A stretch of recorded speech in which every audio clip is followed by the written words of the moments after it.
Silent horror unleashed here. 12 blindfolded people are led into a warehouse. When the blindfolds are removed, they see a bare space with only one door and a large screen on the wall. "Welcome, participants," a chilly voice calls out. "Your first game is called Silence. Rules: no sound above 20 decibels. Break this, and you lose." The door slides open, revealing a room that looks like a children's paradise: rocking horses, stuffed animals, and music boxes. The participants exchange nervous glances. A man, Carl, chuckles loudly. His laughter echoes. Suddenly, the stuffed animals turn their heads toward him, their eyes glowing red. With unnatural speed, they rush at him and tear him to pieces. The screaming stops abruptly. Everyone freezes. No one dares to breathe. They carefully creep through the room. Anna, a young woman, knocks over a music box. The tune plays briefly. Everyone looks at her in terror. Then, suddenly, the melody stops. Anna smiles with relief, until the floor beneath her rips open and she disappears into a black hole with a dull thud. A fountain of blood erupts. 2 down. 10 left, the voice says flatly. Tim, a tall boy, sees an out sign on the wall and tries to sneak over, holding his breath. He gestures for the others to follow, but the tension is too great. A woman begins to sob, the sound echoing through the room. The red eyes of the stuffed animals wake up again, and the door to freedom slams shut. Silent escape challenge. Tim, a tall boy, sees an out sign above the door across the street. He gestures cautiously to the others and points towards it, his mouth pressed tightly together. The tension is palpable as they crawl one by one across the squeaky, soft floor, each movement carefully considered. The faint sound of running water can be heard outside, as if the danger outside this room is far greater. Suddenly, one participant, Sana, sinks to her knees as her shoe slides over a squeaking rocking horse.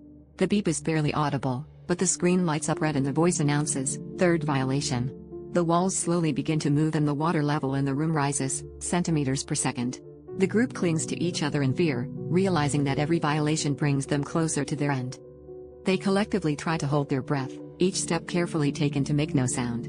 Someone trembles and a stuffed animal falls from their hands, but this time it remains silent, no alarm, no attack. The remaining participants finally reach the door, hands sweating, hearts pounding in their throats. With a soft click, the door swings open. Outside, a new room awaits, filled with mirrors and a ticking clock.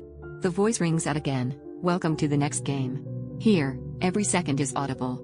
They realize that silence is now their only weapon, but also their greatest enemy. Escape the room challenge. In the next room, the group finds a table set for dinner, with plates slowly filling with sand as an hourglass above ticks down, each grain a reminder of the time they have left to solve the riddle and escape. The air is thick with anxiety as they realize the stakes. Every second lost brings them closer to being trapped forever. Shadows flicker across the walls, and the silence is broken only by the steady trickle of sand. Tim, a tall boy, notices an out sign above the door across the street. He gestures cautiously to the others, lips pressed tightly together, and points towards their possible escape. The group crawls one by one across the squeaky, soft floor, each movement deliberate and tense. Outside, the faint sound of running water hints at dangers beyond these walls, making the safety of the current room feel even more fragile. Suddenly, Sana slips, her shoe sliding over a squeaking rocking horse. There's a barely audible beep, and the screen lights up red as a voice announces, "Third violation."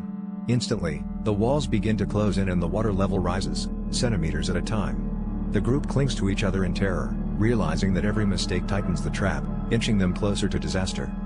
They try desperately to remain silent, holding their breath as they move. Someone trembles and a stuffed animal falls, but this time it lands quietly, no alarm, no punishment. Hearts pounding, hands slick with sweat, the remaining participants finally reach the door. With a soft click, it swings open, revealing yet another room and a new set of challenges waiting just beyond. Mirror Maze Dilemma.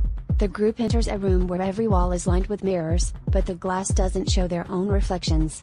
Instead, each panel reveals an image of a different person missing from their midst: friends, siblings, even versions of themselves. As they stare, the realization sets in: to move on, someone must be left behind. The air grows heavy, their eyes darting between the mirrored strangers and each other, knowing the decision will cost them dearly. Tim, the tallest of the group, spots an out sign glowing faintly above a distant door. He gestures cautiously, lips pressed tight, and the others nod in silent agreement. One by one, they crawl across the soft, squeaky floor, every inch forward a gamble. Outside, the muffled sound of running water hints at even greater threats beyond this room. Suddenly, Sana slips, a squeaky rocking horse betrays her, and a muffled beep fills the tense air. The overhead screen flashes red, third violation. The walls begin to close in, and water seeps up from the floor, rising steadily around their ankles. Panic sets in as they huddle close, understanding that with each mistake, their chances of escape shrink. Breath held and nerves frayed, the group inches forward, desperate to avoid another error. A stuffed animal tumbles from trembling hands but lands without a sound, no alarm, no punishment. Relief washes over them as they finally reach the door. It unlocks with a soft click, and as it swings open, the survivors step into the next unknown, hearts pounding and hope barely intact. Rewrite your fate.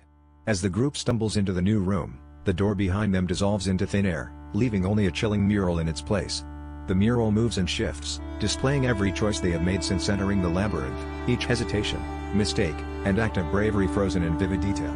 The only exit is a blank doorway on the far wall, but a shimmering barrier blocks their way. It quickly becomes clear that to escape, they must somehow alter the mural, but if they erase themselves from the painting, will they cease to exist entirely? Tim, ever the cautious leader, studies the mural, noting how certain moments glow brighter than others.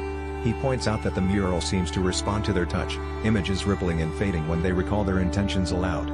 Sana, still shaken from her earlier mistake, suggests they try rewriting only the parts where they failed, leaving their identities and successes intact. The group hesitates, knowing that tampering with the past is never without risk. One by one, they approach the mural, speaking softly about their regrets and what they would do differently. As they do, the mural subtly shifts, the most dangerous missteps softening into images of near misses and quick recoveries. The shimmering barrier at the exit flickers, becoming thinner with each edit. The tension in the room is thick, every member aware that a wrong word or careless change could erase a piece of themselves forever.